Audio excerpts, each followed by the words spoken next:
sake! Fuck off. Oh, Danny. Fucking div. Oh,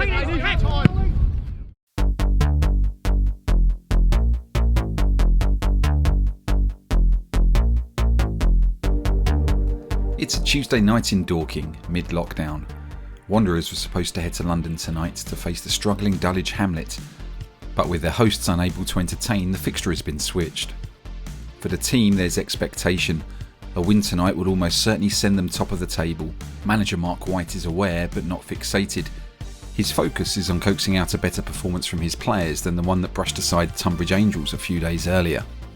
Dulwich Hamlet may only have 2 points from their opening 5 games, but Marc knows they have the tools to hurt Dorking, and complacency is his side's enemy.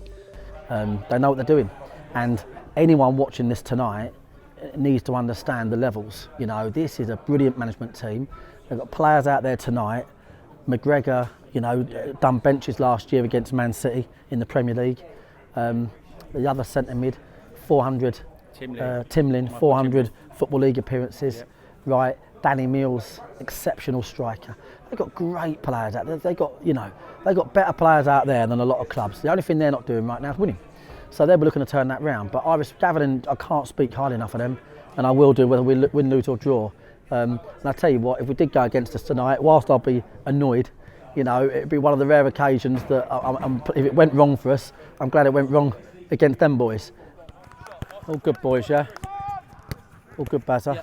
Get them at it in the keep ball for me, wouldn't you? Yeah. All 2 touch in there. Get them on 2 touch in there, moving the ball.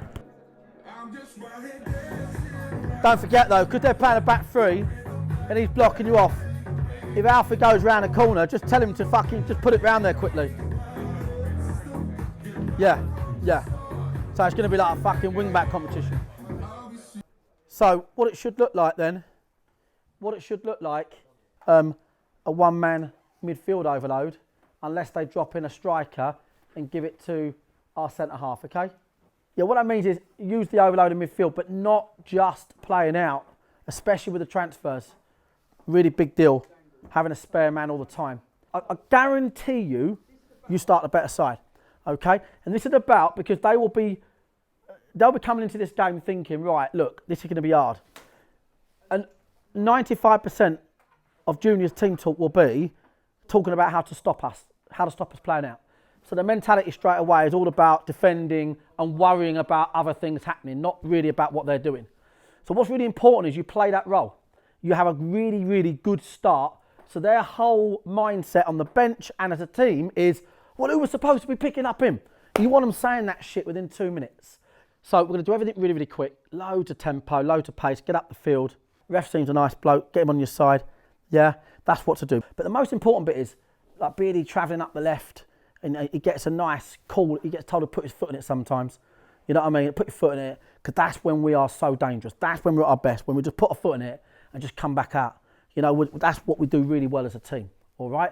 So just mix it up the whole time, but just play the way we fucking play and play with high fucking energy. Okay, boys? Let's go. Come on.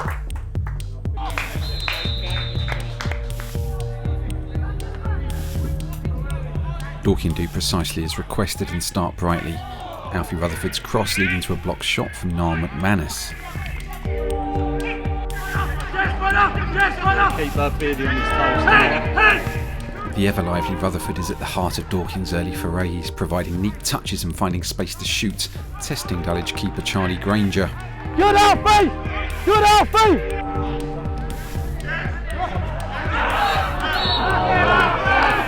5 minutes in and Sandro Mbalo goes down under pressure from McManus.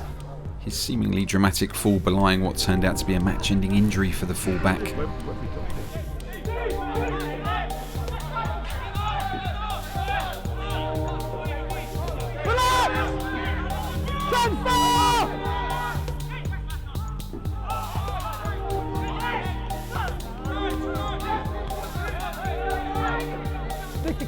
Machiavelli! Turn! Right, go on, son. Go on, Macca, son. Drive! As the game settles, Dorking begin to play their passing game. sweeping around the pitch and probing the penalty area, but they're lacking a good finish.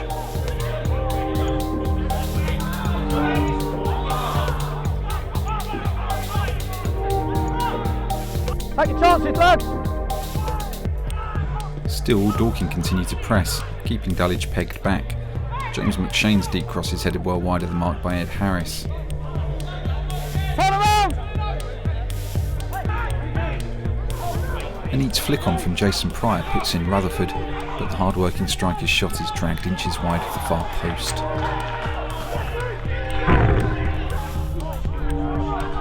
Soon after, Matt Briggs' interception provides McShane with a chance, but it's a shot Granger happily collects.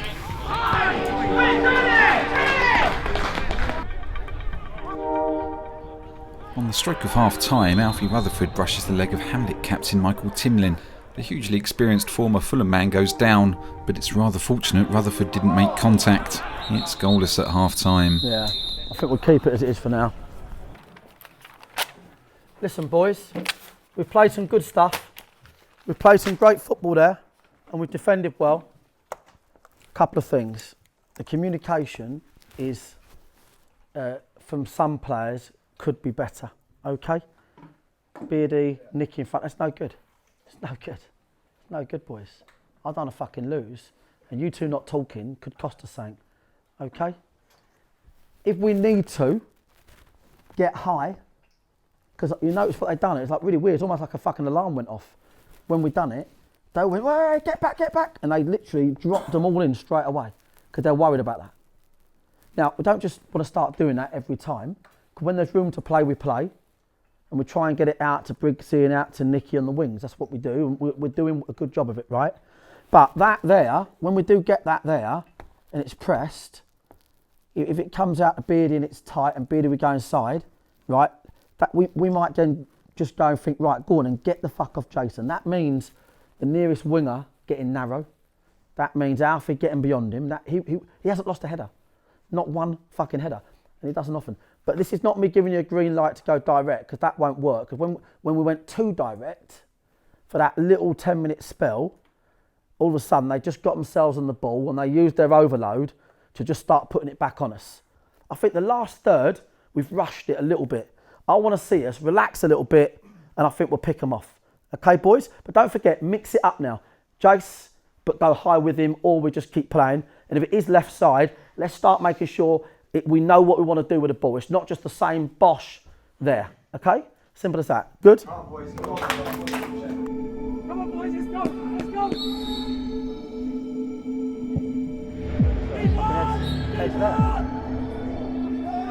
Dorking again start the fastest, creating the best chance of the match within minutes of the restart as Price's knockdown is clattered against the bar by McShane.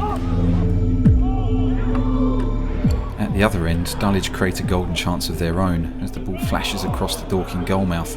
Dion Moore is inches away from converting.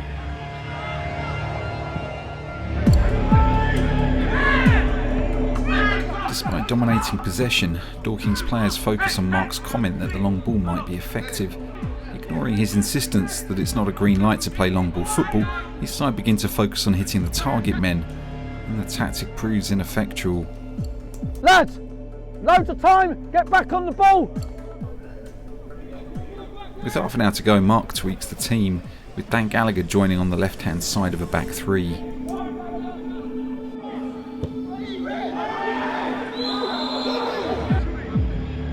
Although he doesn't appear to do much wrong, Gallagher finds himself in the book for breaking up an attack. For the rest of the game, he'll be walking the yellow card tightrope. Dorking start to pass it around again and build a move that begins a sequence of chances that could edge them in front.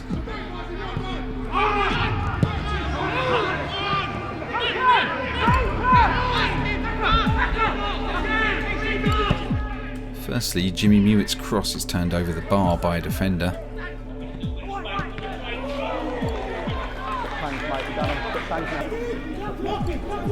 Then Matt Briggs blazes over. And Jason Pryor gets his best opportunity in the air. We need to see Granger swallow the ball whole.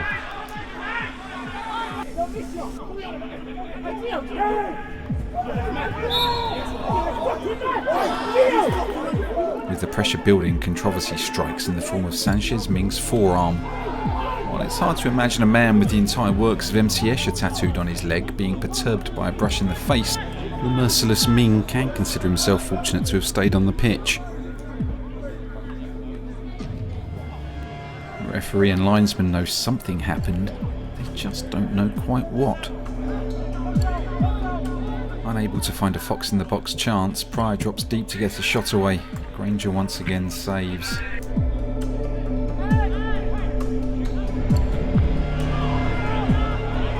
This side! There are 10 minutes on the clock when Dorking break from a Dulwich corner.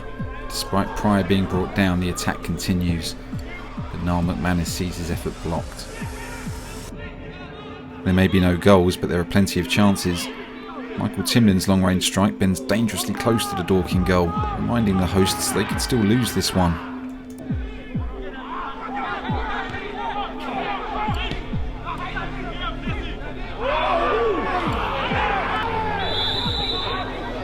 Despite only being a 60th minute sub, Dan Gallagher's clumsy clearance and his even clumsier tackle reduces playtime further still. His second yellow would have led to an early bath if we weren't in COVID era football. Sake! Fuck off. Oh, Danny. Fucking div. Don't worry about it. You okay? Don't worry about it. Fuck's sake. I thought you just touched the ball. Did you not? I don't know. He didn't. I couldn't see. I was on the other side. It didn't. Oh. Buoyed by having the extra man, Dulwich go on the offensive. Slavomir Huck does well to repel a deflected long-range effort. Deep into injury time, Dorking desperately clamour for the match-winning goal and are unlucky not to get a penalty for handball.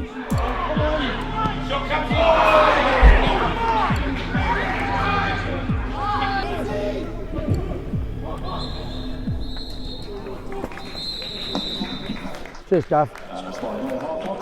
Good doing, yeah. Poor today, boys. You can moan all you want about the ref. You've got to look at yourselves first. I mean that respectfully. You can keep whinging about the refs. They're all fucking shit. You know that in advance, lads. If you're expecting a good ref to turn up, you might as well pack in football now and start doing something else without a ref. You know, we've got to worry about what we do, lads. Yeah, listen, boys. You know, they had a lot of endeavour there today. I thought they deserved to win it over the 90. Only just, maybe edge it, but that shouldn't be the case when you're playing a team with 2 points. You know, I think we need a lot more composure first half. Beard, I've only took you off because I was just worried about them winning them flick-ons, and I just thought it was a little negligible thing might go against us over the 90 minutes. You know, we haven't gone and kind of hunted the ball like we need to. And that was in the first half. To be fair, in the first half, Dave only had a sort of 10-15 minute spell. I thought we had the best of the first half, but you know, I just thought we were so sloppy second half. I mean, you could argue a point's a fucking fair across the 90. Maybe a point's more reflective, but you know, that's what it's going to be now, boys. You're going to play 2 games a week, so we've got to start looking at our fitness, our sharpness, our agility. You know, that's what we've got to do. We're not going to make the numbers up, boys. Okay. I'm not going to make the numbers up. I'm not going to cry about a draw either, because ultimately, you know, we haven't been beaten. That's always important. I thought we defended well. Some good hand slab when you had to, which was great. I just thought we was very quiet when we couldn't afford to be. Okay? I've definitely made some mistakes today, that's for sure. That's for sure. But you need to understand with me, you need to get this right, boys, okay? I need you, all of you, to get where you need to be. You need to get where you need to be. We're not where we need to be. So we'll have to improve for that performance. That's the bottom line. That's the bottom line. Put the stuff in right, please. I'll see you Thursday here, and make sure we don't leave this in a mess. Cheers. Management, we get together quickly, yeah? Yeah.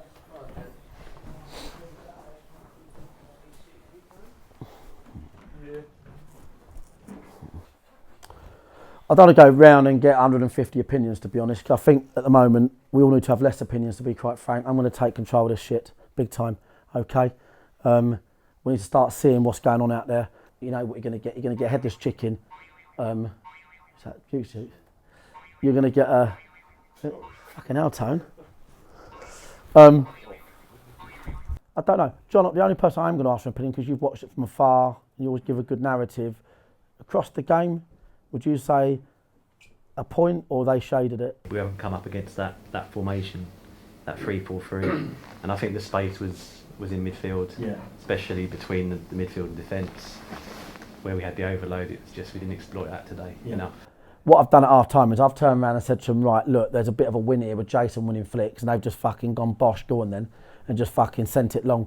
And first half we was looking to play and we was getting it down and we were trying to find the overload and it was all right. So I think 100% they've got that instruction wrong, and the instruction was wrong because it clearly given them a fucking licence.